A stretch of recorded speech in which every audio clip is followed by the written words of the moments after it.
All right, what's going on, Cowboy fans? Big Slam back with another video talking about our Dallas Cowboys. And before we get into the Brown Cowboy game, I do have a couple things that I want to talk to you guys about real quick. First and foremost, Ultimate Cowboy 82, man. Thank you so much for the shout out in your video. Truly humbling. I really do appreciate it. And you know, when you make videos and put them out on YouTube, you don't know if they're any good. I mean, obviously you think they're good because you made the damn video, but to get validation from somebody who's been doing it for a while now and has the sub count that you do, I really appreciate that. And just thanks, man. I don't have much else to say, but a big thank you. And thanks to all the subs that came over from his channel and gave me a shot to talk Cowboys football with you. Truly humbling, really amazing. Anyone that's never heard of Ultimate Cowboy 82, I'm gonna put his link in the description. You should definitely go check him out if you want more good Cowboy content in your sub box. That's one place to go for sure. Ultimate Cowboy 82, you're the man. Thank you. Now, before we talk, now we're not getting into the game just yet. I do want to talk about a question that was posed in the comment section of my last video from 5-Ring Cowboy, and he's a new sub, and thank you, man. And he asked who is the Cowboys' biggest threat. So I'm assuming he's talking about the division, and to me, the biggest threat to the Dallas Cowboys are the Dallas Cowboys, okay? Let's go through this division real quick. You got the Washington Redskins who, you know, they'll put together a couple weeks, then they'll put together a stinker. You know, they're very inconsistent. Kirk Cousins is inconsistent. Their defense is inconsistent. I don't see them winning more than 9 games, okay? And that's going to be the theme. I don't see these teams winning more than 9 games, all right? So just too many inconsistencies for the Redskins to be a true threat to the Cowboys. Now, we'll move on to the Eagles real quick. Eagles started out the season on absolute fire, okay? Everybody, they were the talk of the town everywhere, you know what I mean? Everybody on the NFL Network, everywhere, you know, the Eagles are the real deal, and I think they could be the real deal, okay? Don't get me wrong here, you know, but everybody was talking them up. Now they lost a couple games in a row. Carson Wentz doesn't look as good as he did in the beginning of the season. Maybe it's that rookie wall that might be hitting him up.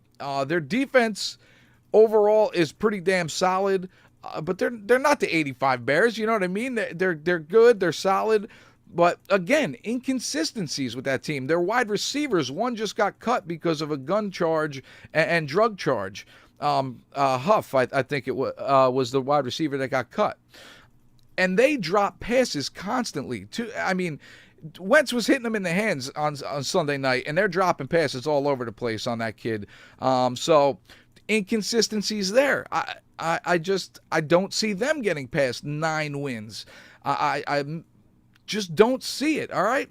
So we'll talk about the Giants now. Again, inconsistencies with this team. That's the problem with those 3 teams in this division. They're too inconsistent. The Giants' defense, up and down. You know, the Giants signed a boatload of free agents, spent a ton of money on defensive free agents this offseason, and they're still inconsistent.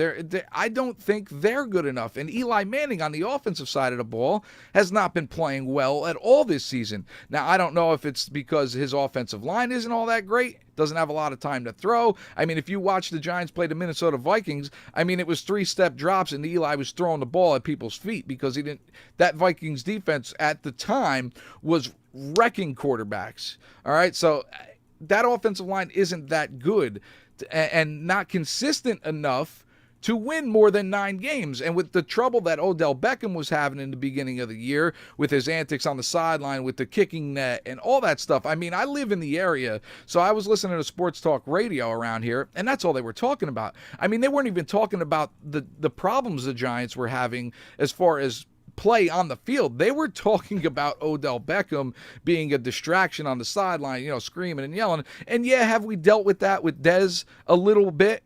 Yeah, but that's more taken out of context because I remember the game against the Lions when Dez was actually mic'd up for that game, and he's screaming and yelling on the sidelines, and everybody's killing Dez about being a bad teammate and all this garbage. But it turns out he was mic'd up and was just encouraging the team, telling Tony, we're the best in the league on that, Tony. Me and you, we're the best in the league. You know what I mean? Being positive. The stuff with Odell Beckham, with the kicking net and all that stuff. Now, he wasn't mic'd up, so I have no idea what he was saying. He could have been saying the same thing Dez was, but who knows? Wasn't mic'd up for us to hear it out. But there's a little bit of turmoil in the Giants locker room over that stuff. Now, Odell Beckham redeemed himself last week or 2 weeks ago against the Rams. He had a big game. But let's talk about that Ram game. Case Keenum from the Rams, I think that's the quarterback out there, threw a bunch of interceptions, man. One, he just floated up in the end zone, picked off easily, and that was late in the game. The other one went right through a receiver's hands, right through his hands for I forget who intercepted the ball for the Giants. Phillips, whatever. It's not that important who the hell it was. But the guy, he returned it for a touchdown, a ridiculous touchdown. Went right through the receiver's hands, okay? So I think they are too inconsistent as well. I see the Cowboys winning 11, 12 games. Do you see the Giants, the Eagles, or the Redskins winning more than 10 games? I'll even give them 10. Do you see them winning more than 10 games with the inconsistencies that those teams have showed? I don't. I do not see it. And I don't see the Cowboys winning 10 or less. I got them 11 plus, all right? That's just the reality. This team cannot shoot themselves in the foot like they tried to do against the Eagles last week by getting away from the run. Every time the Cowboys lined up in an empty set, me and my brother are screaming like, what the hell are they doing? Run the freaking football. You got the best offensive line in the league. You got arguably one of the best backs in the league already, even as a rookie. Run the football. Good Lord. I know I talked about it in my last video down on the goal line. I tweeted out before, right when they got, I think they were on the 4-yard line. I tweeted out, I said, you better run the ball 3 straight times here. And what do? They pass the ball a couple times. It gets picked off. One of the worst passes I've ever seen a quarterback make into like triple coverage. So I don't know if that got confused down there or what happened. He just had a bad game early on, but he picked it up in the fourth quarter when it really mattered. Pulled it together and got a W. You know what I mean? And this team just can't shoot itself in the foot. Don't turn the football over. Run the football. Even if you get behind in a football game, go with the game plan, man. And the game plan is running the football. You will take over eventually. It will happen. And this defense is good enough to just keep you, even like I said, even if you're down, they'll keep you right there for the most part. This defense has been standing up when it has to. So don't get discouraged even if you go down in a game, get away from the run. I mean, I feel like, we weren't running the ball like we normally do. So Scott Linehan, went nuts with the passing game. I mean, you don't want Dak back there passing 35 times a game or whatever it is. I'd like to see him in that 25 to 30. Throw the ball that many times. That's it. Run the ball 30 plus times. That's what I want to see. Now, I did bring up the Giants free agents before, and that's something that I wanted to talk about because I feel like the Giants and the Cowboys have flipped here a little bit in the last couple years. What did the Cowboys used to do in free agency? Spend big-time money on big-time names, right? They don't do that anymore. They build their team through the draft now. And maybe that was out of necessity because we didn't have a lot of cap room to sign players, but it was a recipe for success. You got to draft your players. You can't build through free agency. You just can't do it. And Jerry Jones always tried to do that. All the time he would go out, sign the big name free agent. I think the last big free agent the Cowboys did sign, you can correct me if I'm wrong. I could be wrong. Brandon Carr. I mean, we know he's not a big-time cornerback, but they gave him big-time money. Now, he's solid. He's good. He's not, Darrelle Revis of old. You know what I mean? He's not that type of corner, but that's the price you pay when you dip into free agency. Now, it's all right to go out and get depth and role players in free agency, but you don't want to be going out and signing these big-time players for huge, huge money like the Giants did. Now, the Giants, it used to be flipped. Like I said, they used to draft and not sign free agents. Now it's the other way around. And you could tell that Jerry Reese, their general manager, is in a little bit of state of panic because I feel like if they don't make the playoffs this year, his job could be in trouble. So he went out, broke the bank in free agency, hoping that this team would make the playoffs. And I just see too many inconsistencies on that football team for them to win more than 10 games, like I said. So that's just my opinion on that. Now, since we talked about, free agency and all that good stuff and everything like that, let's talk about the Cleveland Brown game. Now, this game I feel like is going to be close early on, maybe through the first half, then the Cowboys take over. That seems to be the theme of a Cleveland Brown game. I mean, if you look last week, they were up big on the Jets, who the Jets aren't a good football team. So, let's not get crazy, but they had a nice size lead and then they fell apart and the Jets come back and win. All right. And that's kind of been the theme of this Browns team, okay? So let's take a look at just some stats. Isaiah Crowell, he's got 106 carries for 524 yards, averaging 4.9 yards a carry.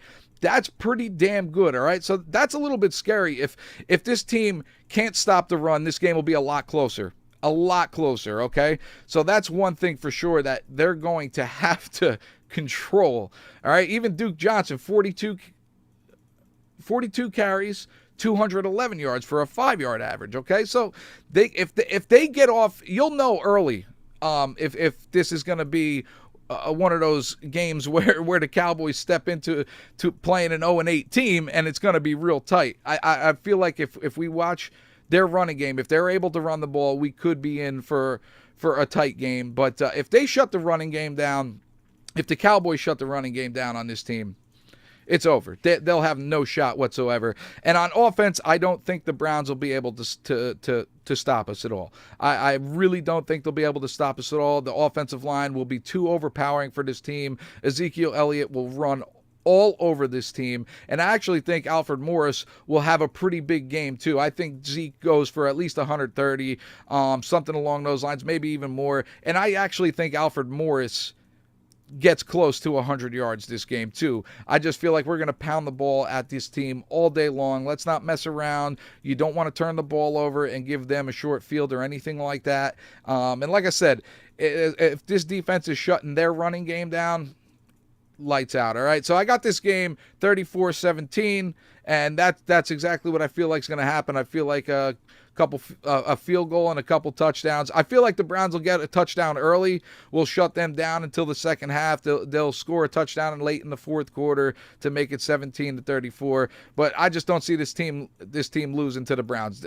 It can't happen because you lose just about all credibility you've built up this season, and then that opens the door for the NFC East. So just go out and beat this team, please. All right, and that's exactly what I think is going to happen. For a crazy prediction, Cowboys block a field goal, all right? So put your predictions in the comment section. Put your crazy predictions in the comment section. I can't wait to read them. Thank you guys so much for watching. And again, Ultimate Cowboy 82, thanks so much. Link in the description. Go check his channel out if you want more cowboy content in your sub box. Thanks. Peace.